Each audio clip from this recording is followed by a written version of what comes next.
Hello, Internet. Hello, Internet. We're going to do some push ups here soon. We're going to do some push ups here soon. Might be good to get a little stretching in.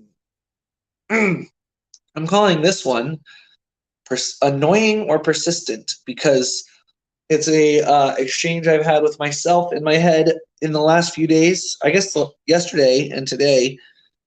That's been a really great mindset shift because I talked about this yesterday, but one thought I realized that I have that serves me towards inaction as opposed to serving me towards action is the thought that I'm annoying. And what's beautiful about being able to look at our story, look at our thoughts is you can look at the same set of actions somebody does or the same way of being somebody is and switch just the way you define it, and it switches the whole meaning of it. So when I say, oh my gosh, sending out all these invites, posting on my Instagram all the time, posting all this content, that's annoying. Well, that's going to stifle me from wanting to create more. But when I see it as, no, that's persistent, all of a sudden it helps me have permission to do it more, to post more, to say, yeah, if somebody thinks this is annoying, like I get it, I'm sorry, or I'm not sorry. Like I get it and I'm not sorry.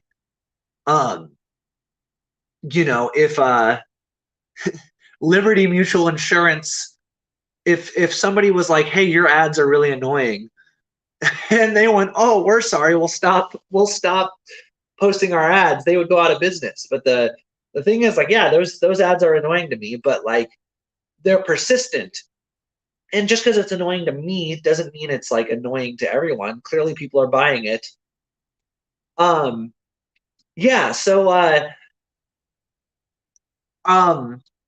Sometimes we might have a thought about ourselves that's like a negative thought. For me, that thought is I'm annoying.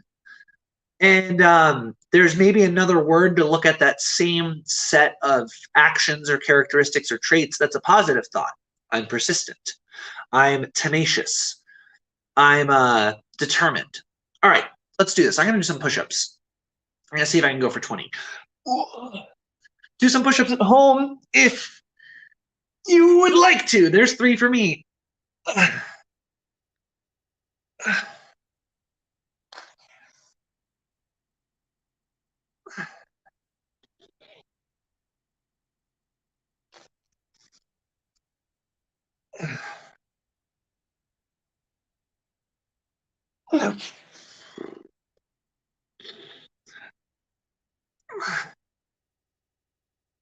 Here comes 15.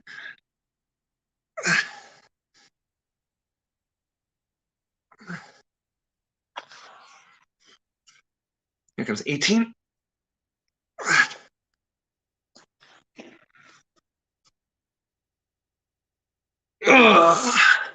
Hell yeah, doing push-ups.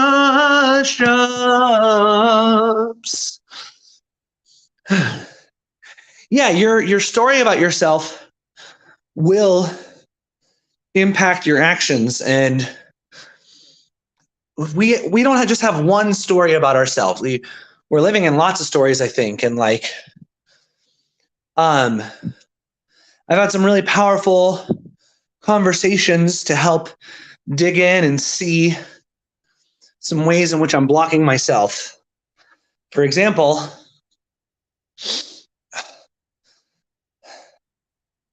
what was I going to say?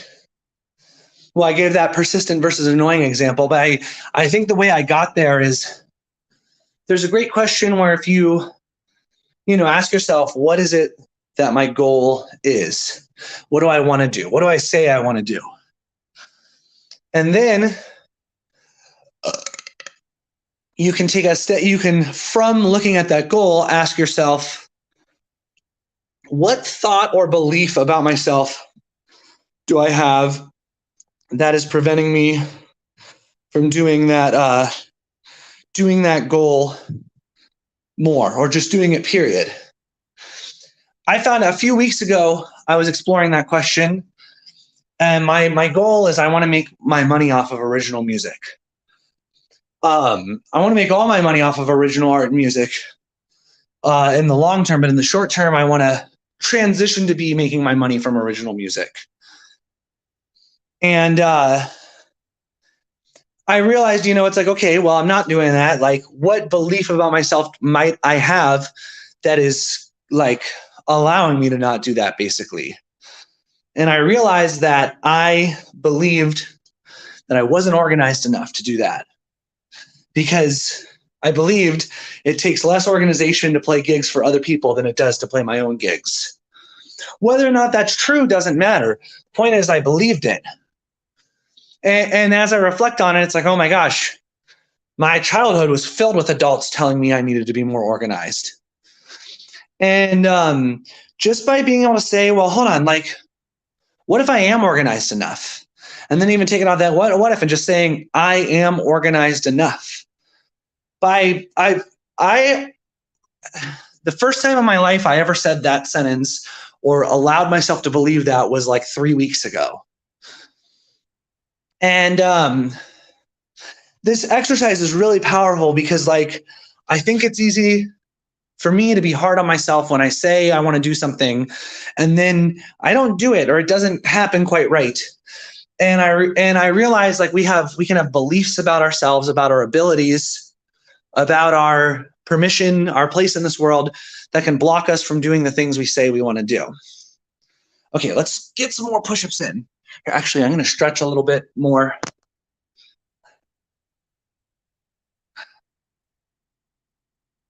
Ooh. Oh yeah, daddy. I know some people struggle with, who am I to blank? Who am I to sell 500 tickets to a show? Who am I to go viral on YouTube? Who am I to, whatever. People have these with all sorts of things. And the way I see it is that's kind of like, actually, that's kind of like a arrogant belief, I guess. Actually, it might look like it's humble, but like you're gosh, I don't even know how to say it. I don't know how to say it, so I'm going to move on. This is like being at an open mic when a joke doesn't work. You just got to get to the next one. Yeah, so that was just really helpful yesterday to realize that, like, if I think what I'm doing is annoying, it's going to be really hard to keep doing it. But I can look at the exact same set of things I do and see it as persistent or tenacious. And then it's like way easier for me to give myself permission to do it. The other thing is, I realized yesterday I gave myself permission to tell people what to do, which might sound kind of funny, but basically I've realized, like, I am comfortable on a bandstand telling people what to do, at a rehearsal telling people what to do, in a studio, in a space where we're, on a tour. I say, here's what we're going to do. I'm very comfortable with that. I have been less comfortable to do that, like, through an email, through time between gigs, telling my bandmates what I want them to do, how I think we can make this more of a success. And I realized that when I'm on the gig, like, everybody listens to me. Everybody wants me to tell them what to do. So why am I so scared of telling them what to do out of the gig? First of all, like, they don't actually have to do it. Even on the bandstand, when I tell people what to do, they don't have to do what I tell them to do. So it's not like I'm, like, strong arming anyone to doing anything. And yeah, so I emailed my bandmates, said, yo, here's how many people I've invited so far. Here's how many people I want to get to the show. Like, can we make it a concerted effort as a band to invite people? And I even emailed the other band, the leader for the other band basically said the same thing. Like, I think a little bit of that goes a long way. I think, at least at the level I'm at right now, the best way to market yourself is with personal invites. I think Facebook posts are great. Instagram posts are great. Like, hanging posters, there's lots of stuff that's helpful, but until you're at a level where, like, like, if Meghan Trainor performs in Chicago, she doesn't need to send a personal invite to anyone in Chicago. They just need to put her name on, like, a billboard, and people will show up. I don't have that level of clout yet. So personal invites, I think, are currently the best way to get people to shows. And 6 months ago, I just did a bunch of personal invites. Now it's definitely actually gotten better where I post about shows and there are people who invite themselves. But yeah, just requesting my band. It's like, look, if all of us invite 50 people, like that's inviting 1,000 people. If half the people show up, that's 500. All of a sudden it's like, whoa, we could get a lot of people in this room. Not only would we make a lot of money, we would get to play a show for a lot of people. We could get a really good video of it that could be a tool to get more shows and elevate our career so that we're making original music on the regular for lots of money. Yeah, and it comes from shifting my beliefs for me. And I see that for other people too, where look at a negative belief you have about yourself and see if you can flip it. For me, the negative belief that came up was like, I'm annoying. It's like, no, like I'm not annoying. I'm persistent. I've said that like 6 times. It kind of feels like, Danny, that's annoying. It's like, no, I'm persistent. I'm driving this home. Let me do 20 more push-ups, then I'll get out of here. I've been rambling. Ugh.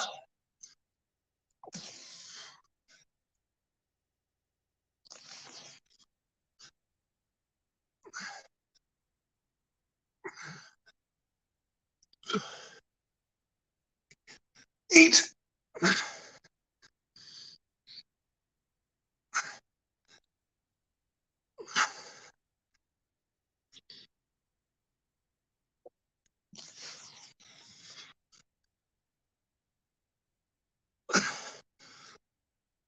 Okay, here comes 15.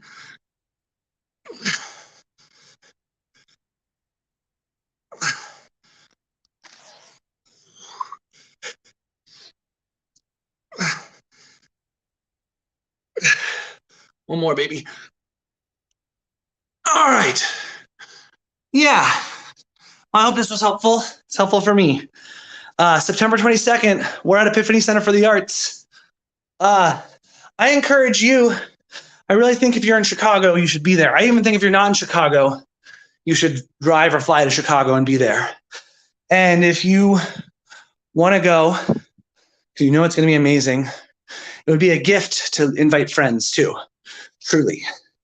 All right, y'all. Have a good day.